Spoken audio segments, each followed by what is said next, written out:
Hi there, and welcome to another edition of Cool People. Now, over the last 2 years, since coming out very publicly as being trans and doing lots of trans awareness training courses and public speaking and media appearances about being trans, I've met all sorts of amazing people and been introduced to lots of amazing people through other amazing people. And all these amazing people have got incredible stories to tell. And so I thought I'd use this series of Cool People to share my friends with you. And I've got a new friend with me today, and he's called David Waters. And he's an inclusion consultant and a National Diversity Award winner with a whole host of other awards. And he's also the founder of Give 'em Hope campaign. So welcome, David. Hello, Casey. Nice to see you. Hi. Did I get your surname right? You did? Yes. Ish. No, it was honestly very nice. Very good. Well done. Thank you. We had a bit of a discussion about this before going live on this, didn't we? I've heard it pronounced far worse. I'm sure you have. Well, at least I tried. Good job. So thanks ever so much for taking part in Cool People. I just wonder if you'd just like to just tell us a little bit about your story, your background, and how you came to be doing what you're doing now. Sure. Okay. Well, firstly, thank you for considering me as one of your cool people. You are. Well, thank you, but I've never considered myself cool. I really haven't. But I mean, I guess like most people, especially those who identify as LGBTQ plus, I struggle to accept my value. It's a gender binary, heteronormative kind of world we're living in, and I struggled. I struggled really badly with understanding and accepting who I was as I was beginning to see myself as a gay person. My story, I guess, perhaps like yours, is and your other cool contributors and people who are watching these videos, and I hope there are many who are getting to see these videos. It's a journey from self-doubt to self-belief. So it's a typical journey of shaking off limiting labels, hopefully becoming unlimited, but I don't know that we ever reach that point in our lives. I think there will always be questions about, am I doing the right thing? Do I look right? Am I saying the right thing? Am I good enough? There's always this imposter syndrome. So it's not that I'm saying I've reached this great goal where I know I'm sorted, because I doubt that we ever get sorted. It's just a messy period between birth and death. Where we just really confused, right? And some are more messy than others. Oh God, maybe you'll hear a little bit about that now.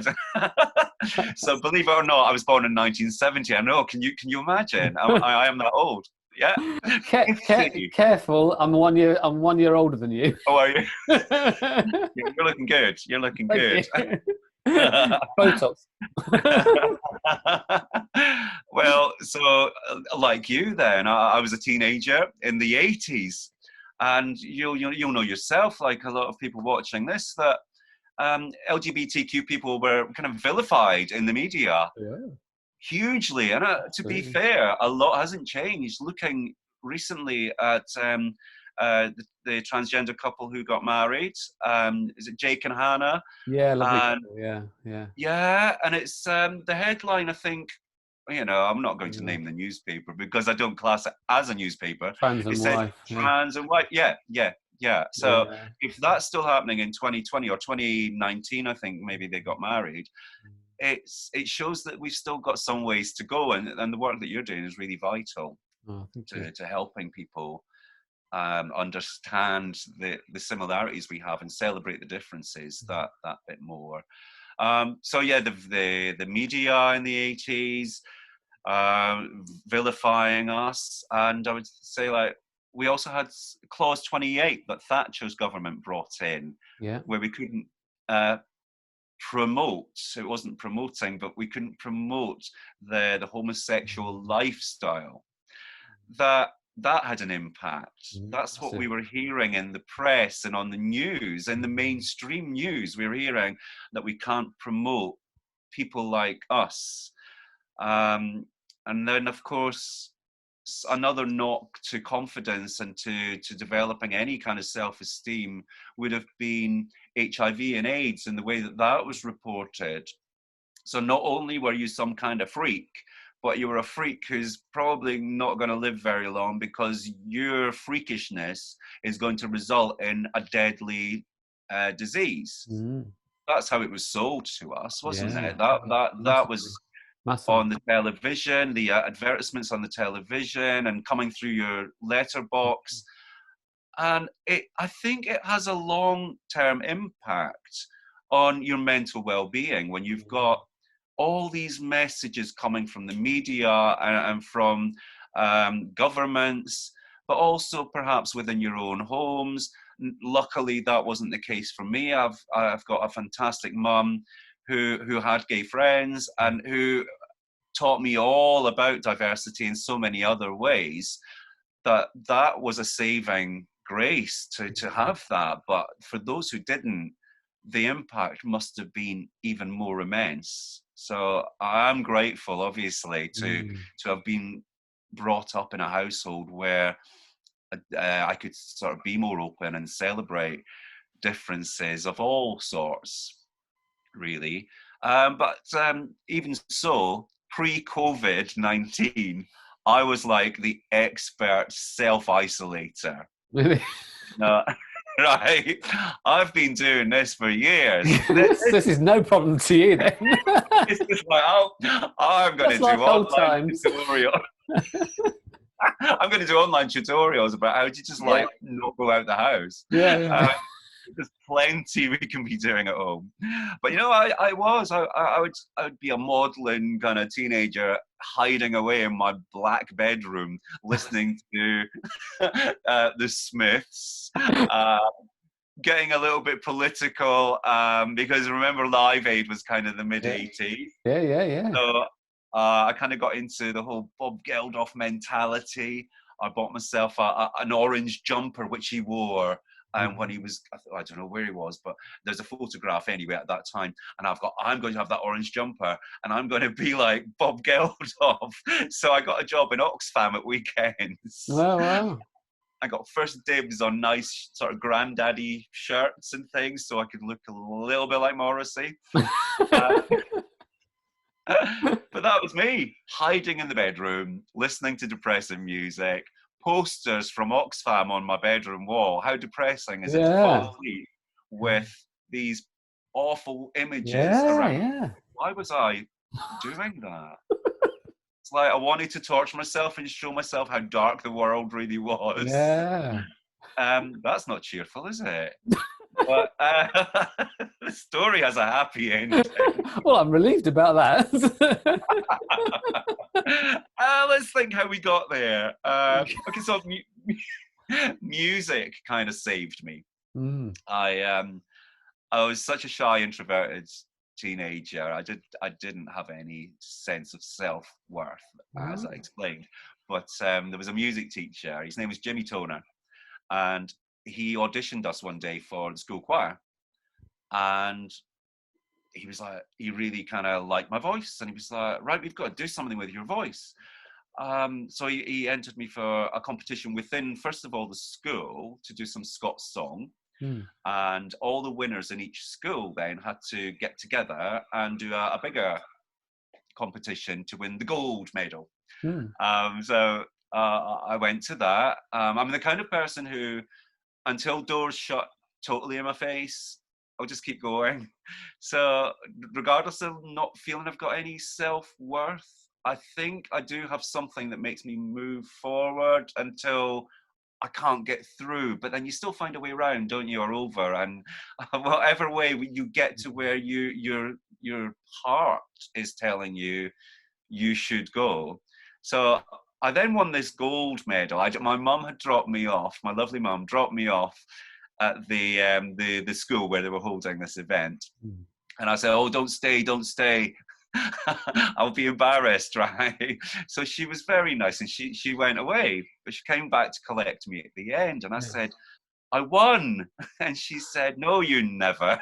And I was like, because I had so much self-doubt, she'd not really heard me sing. And she went, no, you didn't. I went, I did. I'm in the local papers and everything. And then, of course, she believed me, and that was brilliant, and that was Yeah. celebrated. But I guess what I'm saying with that story is I projected a negative image of myself, and others around me believed that. It's there's a famous quote, and I can't even tell you who said it now, but people will take you at your own reckoning. Yeah. And I think that's so true, isn't it? That if you come across as I'm not worthy, then who's going to argue the fact with you? If you feel you're not worthy, who's going to say, oh, let's get that person here to do this job? And Mm. we have to project the best version of ourselves, don't we? Absolutely. Yeah.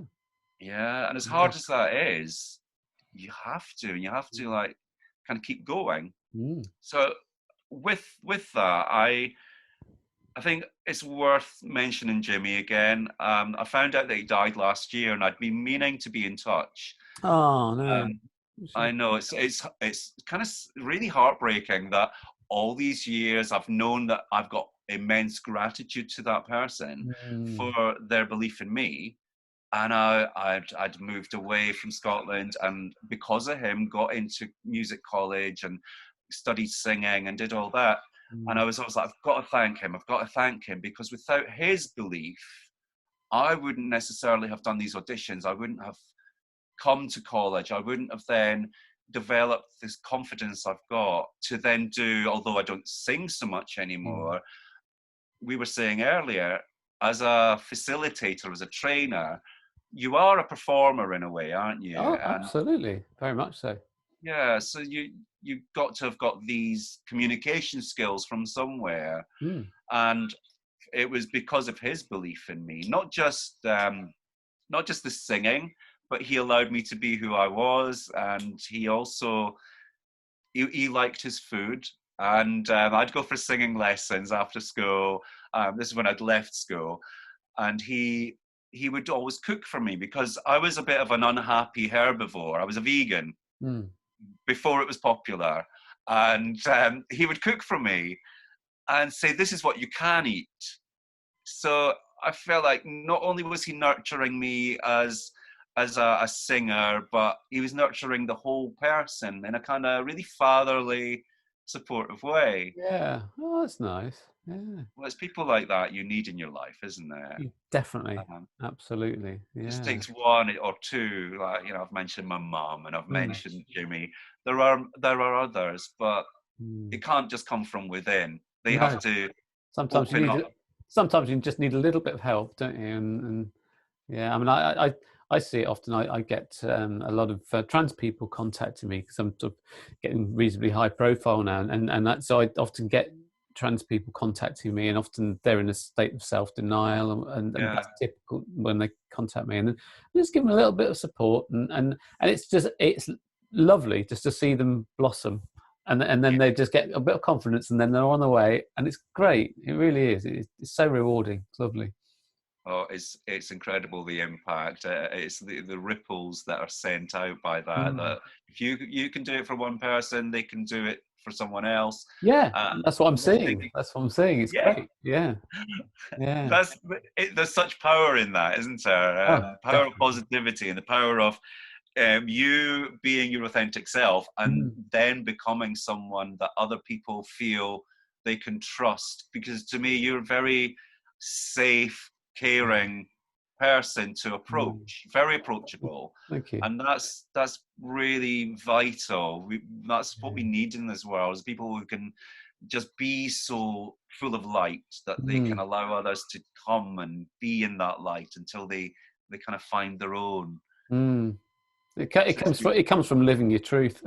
Yeah, it really does. Yeah. oh God, yeah, Yeah. absolutely does, doesn't it? Yeah. Um, Yeah. so what was I saying? I'll You, s- finish my story you soon. said, yeah. Sorry, I interrupted you. So something about Jimmy No, and we're chatting, you're not yeah. interrupting. Don't be silly. I feel like I'm talking too much. No, that's what you're here for. Let's think. Okay, so singing, Yeah, and yeah, that Jimmy. was it. Singing brought me to London, Yeah, yeah.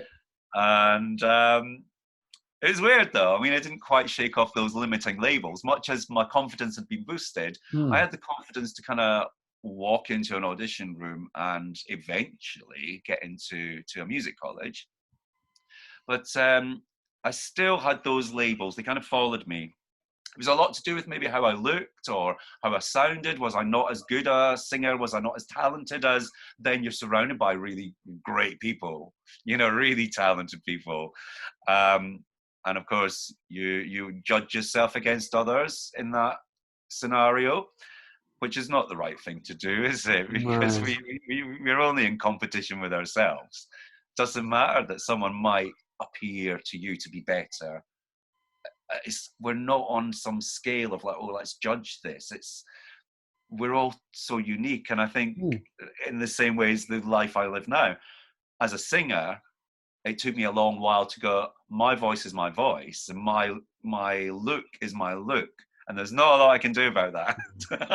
You know what I mean? Not a lot you can do about it. So you've got to love whatever it is you happen to be. Absolutely. Um, so I mean, I did struggle to be fully free. Like I say, it's a never-ending journey. I nearly sang a Limahl song to you there. You Feel know those? free. No, no, God no. So I was kind of at that period, like my whole 20s. To be fair, I was quite rubbish at relationships, Yeah. and really rubbish about promoting myself as a performer. I couldn't quite get to grips with how I might actually be worth something to anyone. And I'm smiling as I say it, but Mm. and I did struggle to put myself forward as a performer. But to become a confident adult has taken such a long time. But it was when I started, perhaps with you too, when I started supporting other people and helping others, I forgot about me, and I was focused on others, and then my life had some meaning, that there was a purpose there, and Yeah. that was all that mattered, because all I was the person facilitating the happiness of Yeah. others. Yeah. Does that make Yeah. sense? Yeah. Well, I can now identify with that. Yeah. Yeah. Yeah. Certainly. I I think it's something for me. It's something that I've sort of grown into, and as I was telling you earlier, it's when I came out very publicly with my coming out video, I only did it initially as a business protection exercise for my photography and video business. It was named after my old male name, which is Martin, and and Yeah. and so it was. But then other things came up from that. It was picked up on the local media, and then it was local newspapers, and then it sort of went like national radio and television and newspapers and magazines and then being contacted by other trans people because they'd seen that, and then I was able to help them, and all of that just helped me just to sort of grow into it, and the more I did it, the more confident I got with it, and I'm just so happy in my own skin, and it's amazing, even though it certainly the transgender journey is not an easy one. It's a bumpy ride, Yeah. but so there's a lot of rubbish going on in the background, but even despite all of that, being able to live my truth just feels so amazing, and that Mm. just it's such an uplifting feeling, and that as well just sort of spurred me on and just gave me the confidence, and so it's just something that I've just grown into, really. So yeah, but definitely helping other people and when you see that, and yeah, it makes a difference. I mean, I've had, well, I have saved lives, with this. I've had people that were actually attempted suicide, while I was being supporting them, and Yeah. been managed to save them. And so some people get to really dark places Oh when you yes. know that you have actually done your bit to help save them. It's really humbling, and Yeah. I'm Massively. I'm very lucky that I've never been in that position. So I've never yeah, but so many of my trans friends have, Oh, yeah. and I know the suicide stats for LGBT people are far higher than for others, Mhm. but yeah, so I don't want to play that down at all. But it's great being able to just do your bit to be able to help, really, and that does give you a bit of a boost. You get something back out of it, don't you? Well, you do, you do. I mean, it just shows that there is value in what you're doing, and it really Mm. encourages you to carry on doing what you're doing. Mm. But yeah, to feel that you've had an impact so immense on someone, Mm. Mm. because you are right, the statistics are disgustingly high Yeah. for LGBTQ suicides, and it's not because they're LGBTQ. It's because we live in a society that still, to an extent, a large extent in some cases, they don't understand, and the judgment is so disproportionately harsh. Before we started to record this, we were saying that people are too focused on how other people are living their lives, and it should be celebrated that people are being truthful to themselves. We seem Mm. to celebrate people who like to lie a lot. We're Yeah. not naming. Well, I wonder who you're talking about. Oh, you know, but this is the twisted sense of reality that we seem to be living in. When I've never been so happy as to have come into this community, as it can be seen as. And it Mm. may not be a community, we may all be in our little pockets, but I do feel that there is a shared understanding, or a shared similarity of experience, where we Yeah. can open up and talk to people of all diverse kind of backgrounds. Yeah. And I think to have had that in your life, to have had that negativity towards who you are, Mm. it really helps you understand any kind of discrimination a It does. lot better. Completely, yeah, and I'm just in recording this series of cool people. I'm just talking to a whole range of diverse people, and I'm Yeah, absolutely loving it. I'm loving talking to people, and hopefully in this series, it's showing that whatever background, wherever they've come from, whatever whoever mm, they are just people, but they're just amazing people, and they've come through all the stuff yeah. that life has thrown at them. But it allows them to bring their personality out, and you can sort of just see them for who they are. They're lovely people. They are cool people. And, and To be oh, on they are brand. cool. They are cool, and I'm glad to be part of your cool Certainly people. are. But it is because of the journey, though. It is because of the Yeah. journey, and we have to see that what could be perceived as a negative as actually, if I had not had this journey, you'd not had your journey, we wouldn't have the stories to tell. No. No. Imagine what your life might be. You wouldn't be It would be a lot dead. less. It'd be a lot less colourful.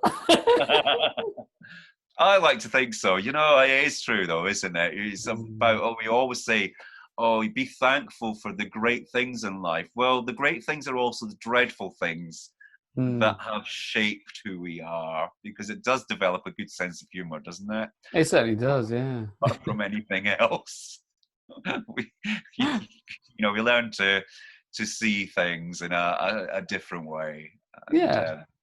yeah, prioritize and value things slightly differently. Yeah, I think so.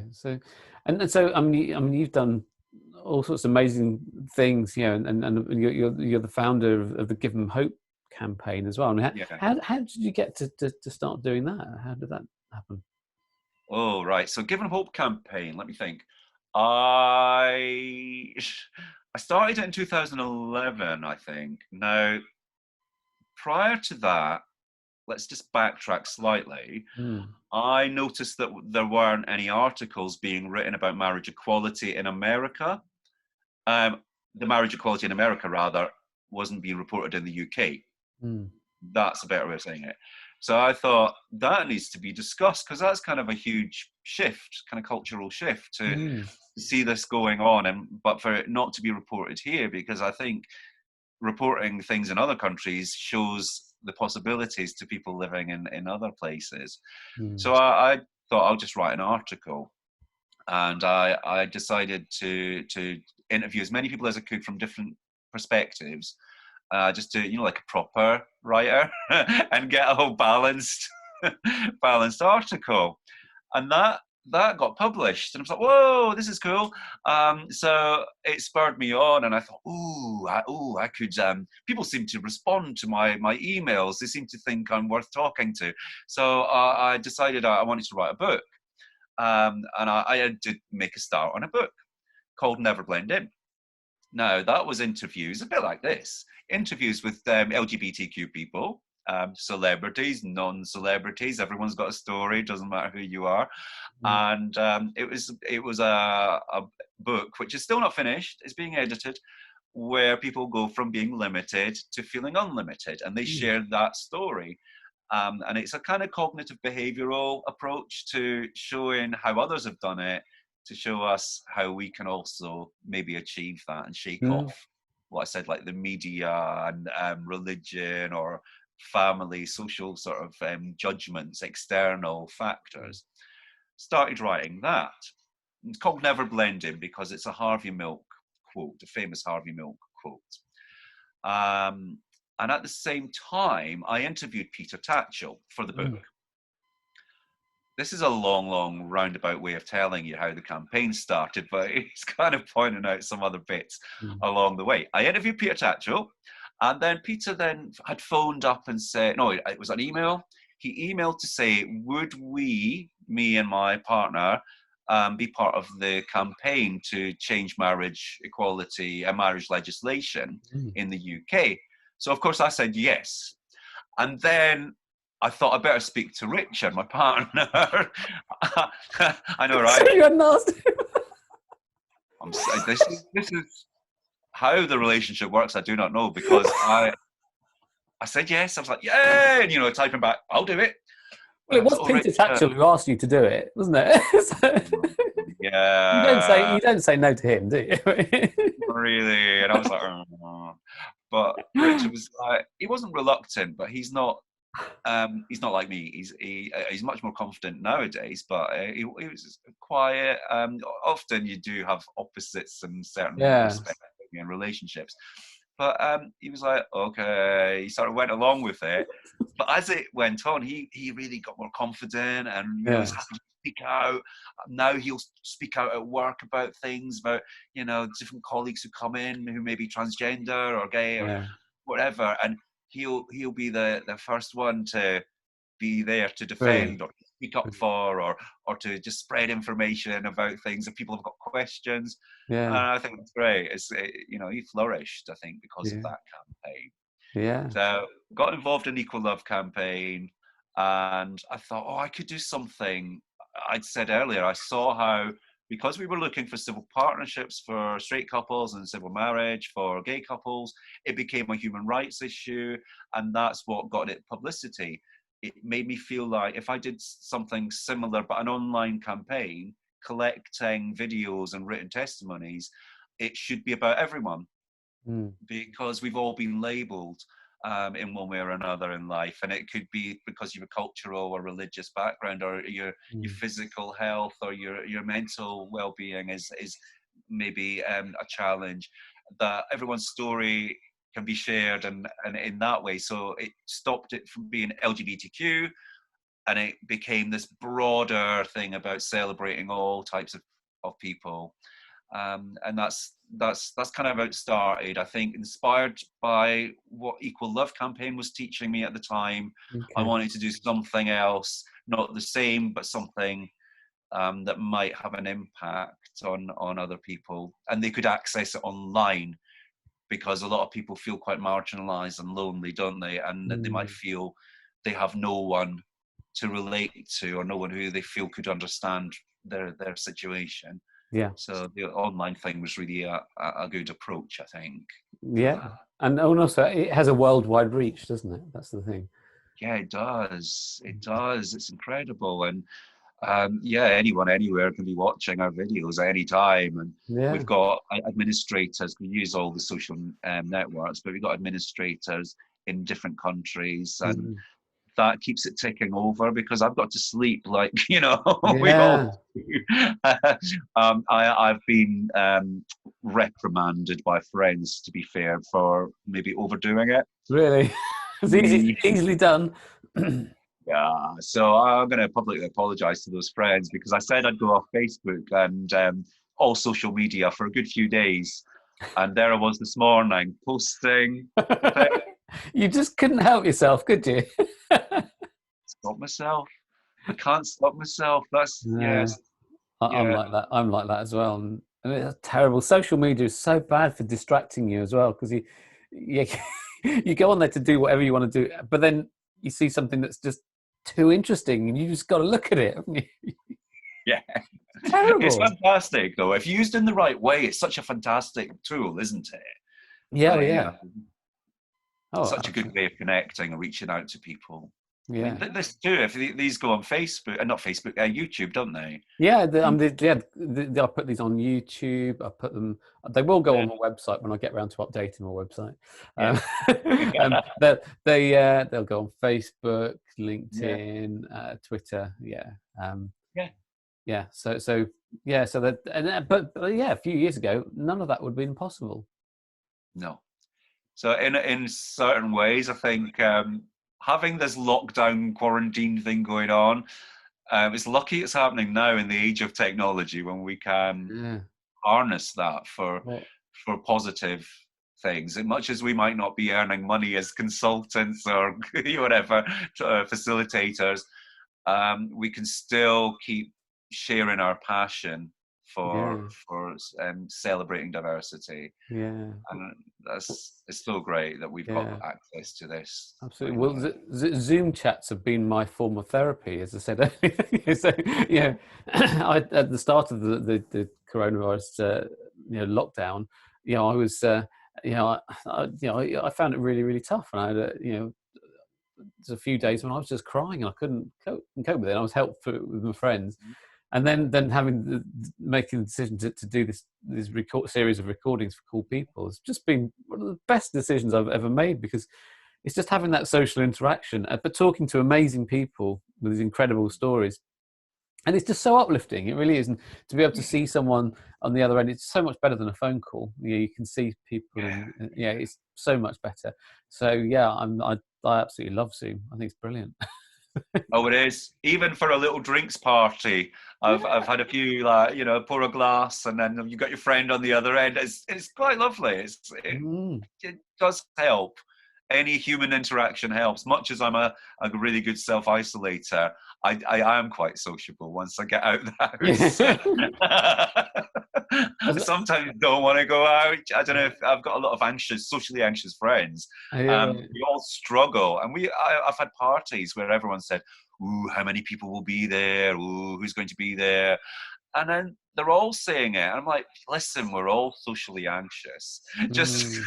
turn up and we'll all have a lovely time. And Yeah. people always do once we get together. And they're like, oh, I didn't want to come. I didn't know who. And everyone's agreeing. They felt the same. Yeah, it's But just once making you're that out, effort. It's just making that effort and having the courage to do it. And as we were saying earlier, often it's fear of doing something is a lot worse than when you actually do it. When you actually do it, you think, oh, actually, it wasn't as bad as I feared. Yeah, yeah, so often, as I found when I came out. Coming out, it was just I was absolutely dreading coming out. I didn't know what the reaction would be. I didn't know whether people would stop using me, as a photographer. What would happen? Yeah, my whole livelihood rested on the reaction to my coming out video and everything. It was just, I was so worried. I needn't have yeah. been. Yeah. And Need to again, be, it's okay. And yeah, yeah, in yeah, retrospect, you can yeah, say that, but it was a doesn't, bold thing to do. yeah. And I Put a remember lot on the line. a You hell just of a lot on the line. and when, yeah. and I remember when I first started going out on jobs, my photography jobs, in a dress, and this was on. I started living full time as female on the 2nd of September 2018, and when I started doing that, I was so worried, thinking, what reaction am I going to get? Am I going to get ridiculed and everything? I haven't had a single problem, not a single problem. No. It's just everybody's too busy consumed in their own little bubble. Everybody, we all think about ourselves far more than we think about anybody Oh, else. yeah. so, so I was just overthinking it. I haven't had a single problem. It's been great. Yeah. I know, it's true, isn't it? You go through your life thinking everyone's going to be judging me on whatever it is. Maybe nothing as major as you're talking about, but God, tiny little things that you got a spot, or I don't know. It's just, oh, they're looking at me. I can't go out. No, people don't even notice. They look No. too busy. No. So, It's certainly given me courage to do other things and just think, what the hell, just go for it anyway, because what's the worst that can happen? exactly. But it's funny, when you face big things like that, it does make you feel like that, doesn't it? You just think, yeah, what the hell, just go for it. Life's too short. Yeah, you can do anything. You can do anything now. Absolutely. Why Yeah. shouldn't you? Yeah. Why shouldn't you? You've got No, as much right as anyone else to be out there living your life, doing the things that you care about. absolutely. Absolutely. Yeah. I'm happy, and that's all that matters to me. So, Yeah. It is. It is. You've got that happiness that you have inside yourself is the most important thing. yeah. Otherwise, you're no good to anyone else. No. But your inner joy is radiating. It Mm, really does radiate, and that's having such an impact in the world. So yeah. thank you. Oh, thank you. That's a nice thing to say. Thank you. Oh, that's nice. Yeah. Well, thanks ever so much for taking part in Cool People and being today's cool person. And you are officially a cool person. I shall have to get some Yeah, badges made. I shall have to get some badges made. Say I'm officially a cool person. too right. I shall have to do T-shirt, that. baseball caps. I want the Yeah. lot. Well, remember, we're going to have a party. Banners. Yeah. We should definitely have this Cool People party. Definitely. I'm up for it. I'm up for Yeah. it. Brilliant. Yeah. Well, thanks ever so Do it. much, David. It's been Uh, lovely chatting to you. It really has. Thank you so you much. do. Yeah, and thanks everyone for watching. And please catch up with me on the next episode of Cool People. I've got lots of other cool people lined up to do. I'm absolutely loving doing this series. So I hope to see you on the next one.